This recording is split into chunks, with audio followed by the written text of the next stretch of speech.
Out of sheer boredom, I turned on the radio in my kidnapper's basement, only to hear that he had been arrested the day before. I thought they were still searching for me, but then I heard my own voice saying how much I was glad to finally be found. "I told you, no toys," her abusive father said as he grabbed her handmade doll away to throw into the fireplace. She smiled softly as realization crept across his face more slowly than the flames did. "I love you," I whispered to my wife as I held her tightly in my arms, the sun rising over the hills. I turned my head away, unable to watch as I heard her inhuman screech, feeling her body burn against my skin. "I'm sorry, but I don't believe it is necessary to increase your dosages of antipsychotics," said the doctor as he handed me the prescription. "Don't panic, but I can see it too," had he written at the bottom of the paper. "Due to a surgical complication, we had to remove your right leg, but at least we got the tumor." "You mean my left leg?" As I laid there, thinking my time has come, I breathed in relief when I heard the ambulance, but that relief quickly faded away when I saw the paramedics scanning me and saying, "Account's empty. Leave him there." "Turn back," I begged my friend as he drove, sirens wailing in the background. Spoiler. He seemed desperate not to at first, but after I got one of his earplugs out, he agreed that their voices were too beautiful to ignore.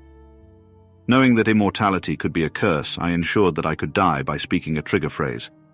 But in the vacuum of space, you cannot speak. When I looked at my cat, it tilted its head and stared back, as if trying to tell me something. When I glanced into the mirror, I saw the reflection of a figure standing behind me. I opted for the new injection to instantly age every cell in my body by 4 years over serving the time in prison. All everyone could do was watch in horror as my undetected 9 months of pregnancy unfolded in minutes, and my 4-year-old split my body in half. I started receiving mysterious texts, each one detailing my daily activities. The last one read, "I'm getting closer." An hour into her cave exploration, Sarah's flashlight broke, and she was forced to blindly follow the faint breeze coming from the cave's entrance. Remembering the Zippo in her pocket, she flicked it on, revealing the lanky, eyeless man who had been blowing on her face, leading her deeper underground. I felt relief when I finally escaped the haunted house attraction. It wasn't until I was driving home that I noticed the figure from the attraction sitting in my back seat. I made a deal with the devil for the price of my firstborn child. It has been 10 years since the deal, but the devil never showed up to claim my son. The weird homeless guy who's always talking to God came by and marked our door with blood like a freak. Luckily, I managed to get it cleaned off before I tucked my son into bed. My deceased neighbor's dog still barks every night, even though I buried it with him last week. Yesterday, the barking stopped, and now I can hear scratching at my door. On our first date, and all she'd been talking about is her psychotic ex-husband. All I can think about is God. My plastic surgeon is freaking amazing. I turned on the TV only to see static and hear a voice whisper, "I can see you."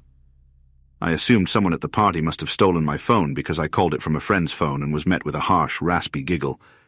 But thankfully, when I returned home, it was right where I left it on my nightstand. I thought my cat had a sixth sense when it would stare at nothing, only for me to find a hidden camera in my apartment. "Jeannie, I wish there was enough food on this earth that no one ever had to go hungry." "Granted," he replied with a laugh, but nothing changed. I was born blind, but was lucky enough to have a loving mother who took care of my every need. Imagine the betrayal I felt when a stitch slipped and a ray of light hit my eye for the first time. A masked man with a knife was standing in my living room staring, but his eyes were wide open in fear, and I found it delicious. My sister once told me I suck at hide and seek. It's been 4 years since our last game, and my family still doesn't know I'm under the bedroom floorboards, despite the smell. As I lie awake in bed, I hear my parents arguing in the kitchen, their voices escalating in anger. I clutch my pillow tighter, trying to block out the sound, but it's impossible to ignore since they've both been dead for years.